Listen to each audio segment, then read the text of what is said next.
Hello बच्चों, तो कैसे हैं आप सभी। उम्मीद करता हूँ आप सब अच्छे होंगे, पढ़ाई कर रहे होंगे।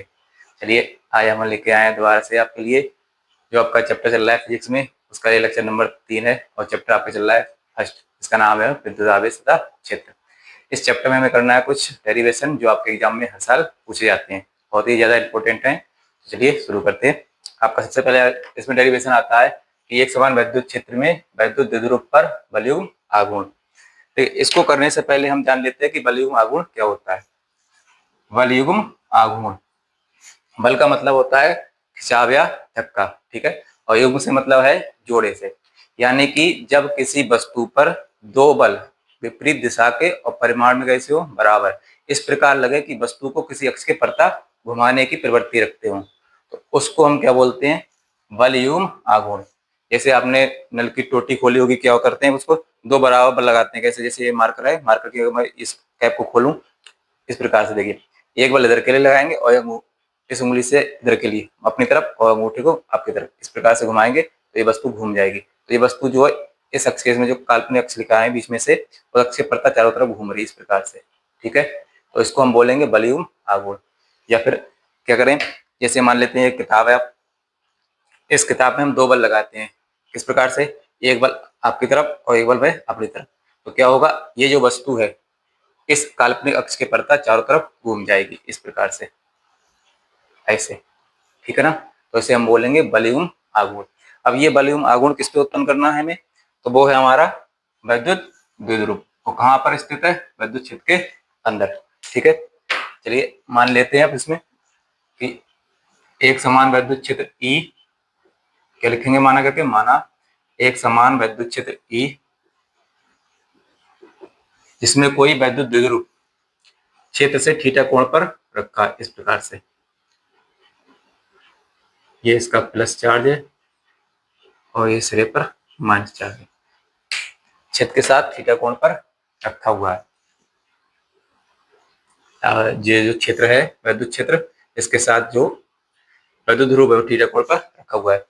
और विद्युत द्विध्रुव की जो लंबाई होती है वो होती है टोटल लंबाई 2L, ठीक है। क्या लिखेंगे, चलिए लिख देते हैं इसमें, माना माना एक समान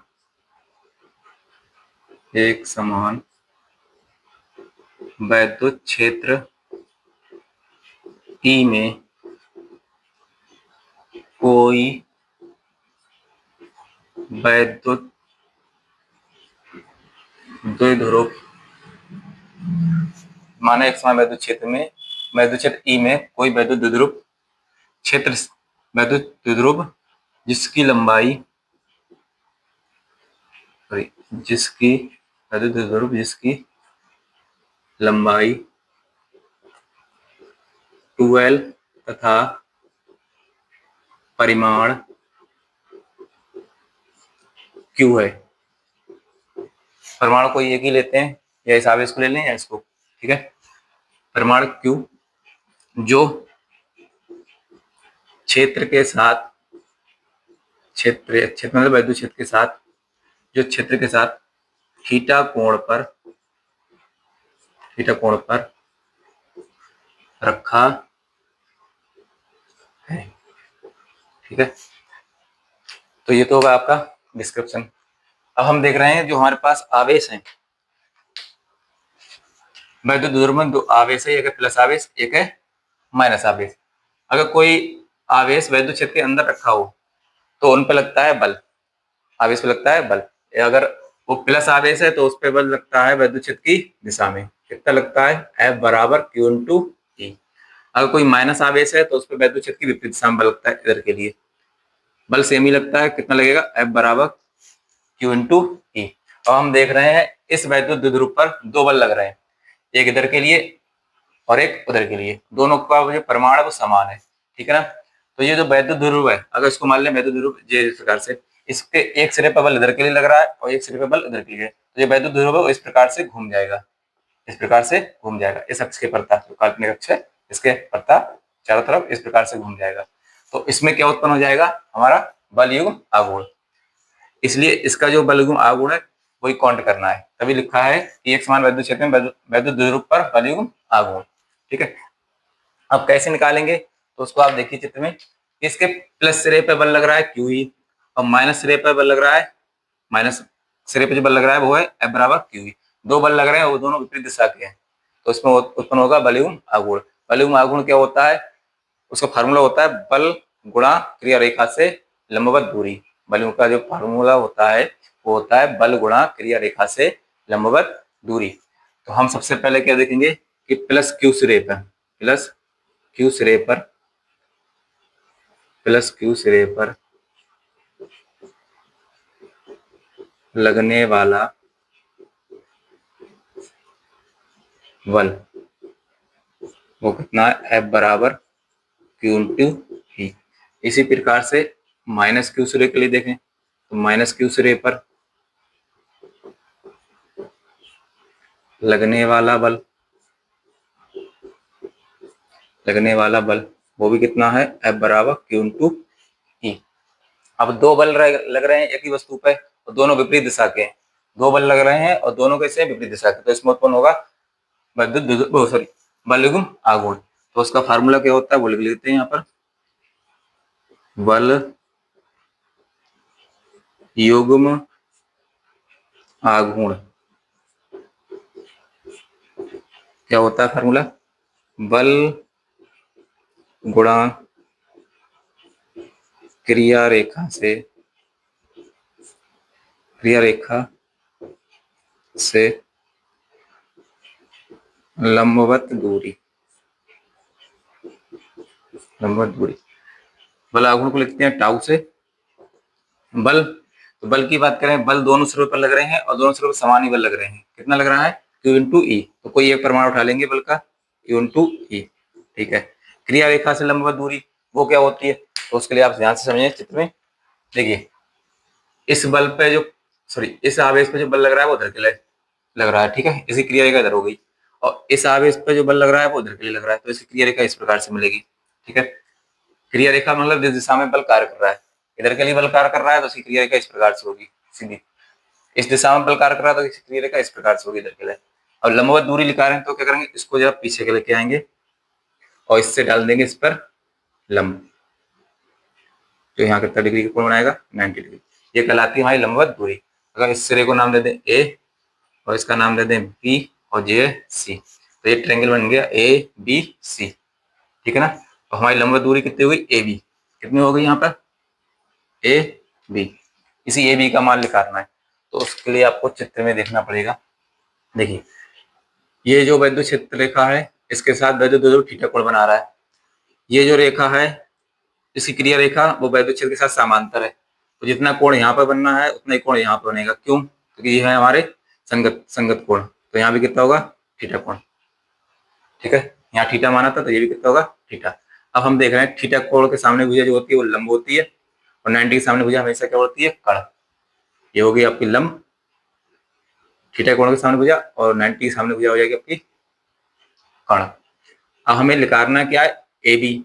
हमें पता क्या क्या है, वो हमें पता है ए सी। ए सी मतलब द्विध्रुव की लंबाई। तो जो हमें निकालना है उसको लीजिए और जो हमें ज्ञात है उसको लीजिए, तो इनमें अनुपात ढूंढिए कौन सा बनता है ट्रिग्नोमेट्री है। तो ये लंब है और ये कर्ण, तो लंब बटा कर्ण जो आपका आता है, लंब बटा कर्ण वो आता है आपके लिए साइन के लिए, थीटा कोण के लिए। इस थीटा कोण पर जो हमारा अनुपात लगेगा लंब बटा कर्ण, तो लंब कितना है, लंब हो गया हमारा ए बी, ए बी। कर्ण कितना है, कर्ण टोटल लंबाई कितनी है द्विध्रुव की, 12। इसको लगा देंगे तो यहाँ से ए बी का मान लिखा है तो इनकी मल्टीप्लाई हो जाएगी, तो हो जाएगा ए बी बराबर, ए बी बराबर इनकी गुणा करा देंगे 2L साइन थीटा।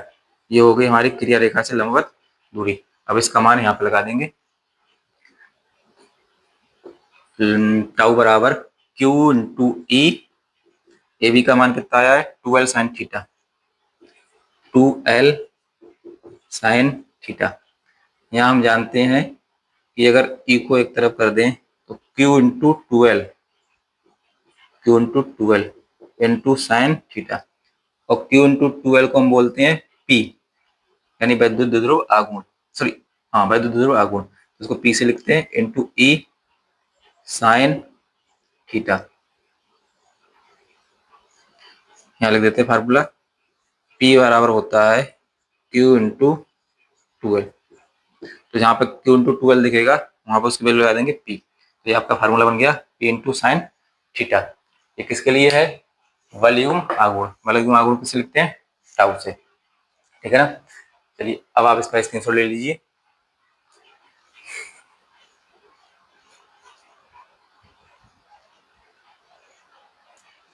चलिए अब देखेंगे कि वॉल्यूम आघूर्ण कब अधिकतम होगा या कब न्यूनतम होगा।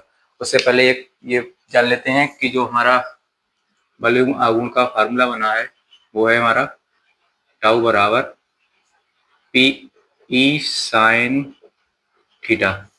इसका वेक्टर रूप क्या होता है तो उसको लिख लेते हैं वेक्टर रूप। ठीक है, साइन अनुपात है जो, वो तो अनुपात है, उसका कोई वो अदिश या सदिश राशि नहीं होती है। इसके लिए हम देखेंगे P और E। तो हमारा जो P है वो भी सदिश राशि है, वेक्टर है, और जो E है वो भी हमारी सदिश राशि है। तो ये दोनों हमारी सदिश राशि है। और जो बल आघूर्ण है, सॉरी वॉल्यूम आघूर्ण, ये भी हमारा क्या है? सदिश राशि है। तो ये भी वेक्टर है। अब यहाँ देख रहे हैं कि दो सदिश की गुणा कराने पर एक सदिश प्राप्त हो रहा है। तो यहाँ पे जो प्रोडक्ट होगा वो होगा क्रॉस प्रोडक्ट। और यही क्या होता है हमारा इसका वेक्टर रूप। तो वॉल्यूम आघूर्ण का जो वेक्टर रूप होता है वो टाउ वेक्टर बराबर P vector cross E vector होता है। ये आपसे एग्जाम में पूछा हुआ है। ठीक है, अब हम देखेंगे कि वॉल्यूम आघूर्ण हमारा कब अधिकतम होगा और कब न्यूनतम होगा। नोट डाल लेते हैं इसके लिए। अधिकतम बल आघूर्ण के लिए अधिकतम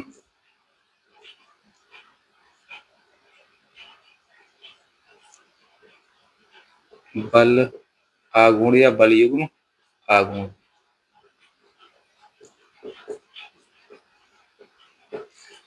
तो उसके लिए आप फार्मूला देखिए, इसमें जो टाउ है वो निर्भर करता है साइन थीटा पर। किस पर? साइन थीटा पर। जब साइन थीटा का मान अधिकतम होगा तो हमारा बलयुग्म आघूर्ण मैक्सिमम होगा, यानी कि अधिकतम होगा। कब होगा उसके लिए देख लीजिए। जैसे माना था ये हमारा वैद्युत क्षेत्र है T, और इसमें कोई क्षेत्र से थीटा कोण पर वैद्युत द्विध्रुव आघूर्ण रखा था इस प्रकार से। ये इसका प्लस चार्ज और ये इसका माइनस चार्ज। ये थीटा कोण पर था। अब ये थीटा कोण जब अधिकतम होगा तो इस वॉल्यूम आघूर्ण पर लगने वाला बल भी क्या होगा? अधिकतम होगा। तो उसके लिए हम क्या करेंगे, जो साइन थीटा है उसकी अधिकतम वैल्यू देखेंगे कितनी होती है। तो साइन थीटा की जो वैल्यू होती है मैक्सिमम, वो होती है +1। अब +1 साइन में किसका मान होता है? तो +1 साइन में मान होता है साइन 90 का। साइन 90 का। इसका कहने का मतलब क्या है कि साइन साइन हट जाएगा तो थीटा आएगा हमारे पास 90। थीटा कितना आ जाएगा? 90। यानी कि जो बल सॉरी द्विध्रुव आघूर्ण है उसको वैद्युत क्षेत्र में बिल्कुल लंबवत इस प्रकार से रखने पर जो इस पर वॉल्यूम आघूर्ण लगेगा वो सबसे ज्यादा होगा। अब इसकी वैल्यू इस फार्मूला लगा के देखते हैं तो क्या आएगा। तो tau equal to P E sine theta जगह कितना लगाएंगे? 90। तो टाउ बराबर आ जाएगा, साइन 90 की वैल्यू 1 होती है तो 1 की गुणा पी से कराएंगे तो पी ई आएगा। और ये हमारा होता है मैक्सिमम बल आघूर्ण। मैक्सिमम बल आघूर्ण। अधिकतम बल आघूर्ण कब प्राप्त होगा? जब वैद्युत क्षेत्र के अंदर द्विध्रुव को लंबवत रखेंगे। ठीक है ना। इसके बाद देखते हैं कि जो वॉल्यूम आघूर्ण है वो न्यूनतम कब होगा। तो न्यूनतम के लिए देख लिए, न्यूनतम न्यूनतम बल युग्म आघूर्ण। न्यूनतम बल युग्म आघूर्ण के लिए वो भी हम यही देखेंगे कि जो हमारा साइन है, साइन थीटा जो है वो न्यूनतम कब होगा। तो उसके लिए देखिए आप चित्र में, ये हमारा वैद्युत क्षेत्र है x1। अगर इस वैद्युत क्षेत्र में द्विध्रुव को वैद्युत क्षेत्र के बिल्कुल कैसे रख दें? समांतर। एक प्लस चार्ज रख दें और इधर माइनस चार्ज, इस प्रकार से ये हमारा वैद्युत द्विध्रुव हो गया। तो वैद्युत क्षेत्र के साथ और द्विध्रुव के साथ जो बनने वाला कोण है वो कितना हो जाएगा? 0। अर्थात साइन थीटा की वैल्यू न्यूनतम कब होती है, वो देखते हैं। तो साइन थीटा की वैल्यू न्यूनतम होती है 0। कितनी होती है? 0। अब 0 वैल्यू साइन में किसकी होती है? तो ये होती है साइन 0 डिग्री की। साइन साइन हट जाएगा तो यहाँ भी थीटा कितना आ जाएगा? 0। इसका मतलब ये हो गया कि वैद्युत क्षेत्र के अंदर द्विध्रुव को समांतर रखने पर, कैसा समांतर रखने पर जो बलयुग्म आघूर्ण होगा वो न्यूनतम होगा। प्राप्त करके देखते हैं कितना आता है बलयुग्म आघूर्ण। तो थीटा की वैल्यू उस फार्मूले में रखेंगे, टाउ बराबर P E sine theta. Theta की जगह कितना आएगा? 0 आएगा। और साइन 0 की वैल्यू 0 होती है, तो साइन 0 की जब गुणा कराएंगे पी से सिर्फ आ जाएगा 0। तो यहाँ पे जो टाउ आएगा वो मिनिमम आएगा। अर्थात वैद्युत क्षेत्र के अंदर द्विध्रुव को वैद्युत क्षेत्र के समांतर रखने पर बलयुग्म आघूर्ण 0 होता है, यानी कोई बलयुग्म आघूर्ण नहीं लगता है। और लंबवत रखने पर सबसे अधिकतम बलयुग्म आघूर्ण लगता है कितना? टाउ मैक्स बराबर पी ई। ठीक है ना? ये हमारा वैद्युत द्विध्रुव है। ये सिरा यहाँ पे आ जाएगा प्लस और ये यहाँ पे आ जाएगा माइनस। ये कितने डिग्री कोण पे? ये था 90 डिग्री कोण। ठीक है, चलिए आज के लिए इतना ही रखते हैं, फिर मिलेंगे नेक्स्ट वीडियो में। अगले के जो हमारे अक्षीय और निरक्षीय वाले डेरिवेशन रह गए हैं उनको करेंगे। Thank you.